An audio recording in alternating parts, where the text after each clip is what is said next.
Hannibal Lecter. Hannibal Lecter is a forensic psychiatrist who eats people like fine cheese. There's clever, there's genius, and then there's Hannibal, who pirouettes above the rest with the intellectual grace of a blood-slick ballet dancer. This man dissects your psyche mid-conversation, compliments your choice of cologne, and casually imagines what your liver might taste like sautéed in sherry. And he's not bluffing. He knows. You, your trauma, your taste in art, your childhood grief. He doesn't just profile you, he rewrites your autobiography while staring directly into your soul. This is a man who manipulates the FBI while incarcerated, turns a cell into a throne room of psychological warfare, and outmaneuvers trained federal agents using nothing but civility, vocabulary, and the promise of a gourmet meal you don't want to ask too many questions about. He's a walking paradox, refined barbarism, culture wrapped around carnage. While other killers swing chainsaws and chant Latin, Hannibal is composing an aria of your demise while correcting your French. And the horrifying part? He's rarely wrong. His deductions are so precise, it makes Sherlock Holmes look like a guy who finds missing socks for a living. Hannibal doesn't kill because he needs to. He kills because he can, and he thinks it's beautiful. He is death in a tailored suit, and every move he makes is a move in a game no one else knows they're playing. You can't outsmart him, you can't outclass him, and God help you if you bore him. John Kramer, Jigsaw. John Kramer is a terminally ill engineer who punishes people with life-altering death traps to teach them the value of living. Let's be very clear. John Kramer is not just a murderer. He's a moral philosopher dipped in razor wire and resentment. If a philosophy professor, a civil engineer, and a god complex all had a three-way on a chalk outline, Jigsaw would crawl out of the wreckage, humming a sadistic lullaby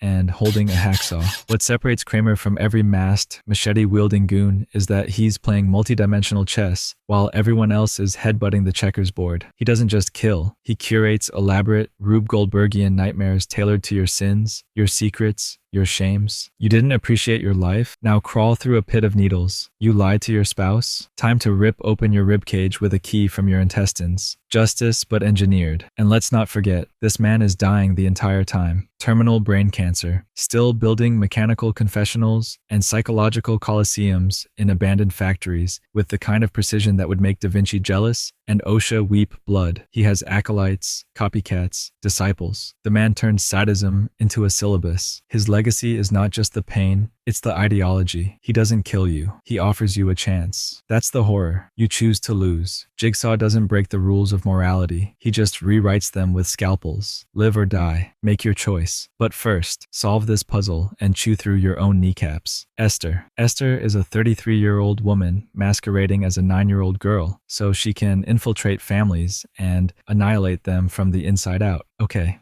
Deep breath. I am not emotionally prepared to discuss this Victorian demon doll in orthopedic shoes. Esther? No. Lena, because of course she has a secret Eastern European convent name, is a human psychological virus, not a killer, a cancer with pigtails. And the moment you meet her, you get that uncanny itch under your skin, like your brain knows something is wrong, but it can't tell you what. Let me spell it out. This woman fakes being a child so she can seduce her dad, destroy her mom, and weaponize the trust adults naturally give children. It's not just evil, it's operatic manipulation. She plays everyone in that house like a conductor losing their damn mind. One moment she's painting angels, the next she's hanging a nun with piano wire and smiling about it. And the planning? Immaculate. She's got fake medical documents, backstories, accent modulation, and emotional gaslighting down to a science. While you're wondering why your adopted daughter knows how to mix cocktails and flirt like a Hitchcock femme fatale, she's already framed you for emotional abuse and set the house on fire. She doesn't need claws. She is the knife, a weaponized child archetype with a Freudian kill switch. Esther doesn't stalk you. She makes you invite her in and then calls you crazy while she poisons your orange juice. And the worst part? You believe her. You fall for it because no one suspects the child. That's the brilliance. That's the brain-breaking horror. She weaponizes innocence. The Thing is an alien entity that assimilates other organisms and imitates them perfectly, down to the cellular level. Paranoia incarnate. That's what this thing is. Imagine if your best friend,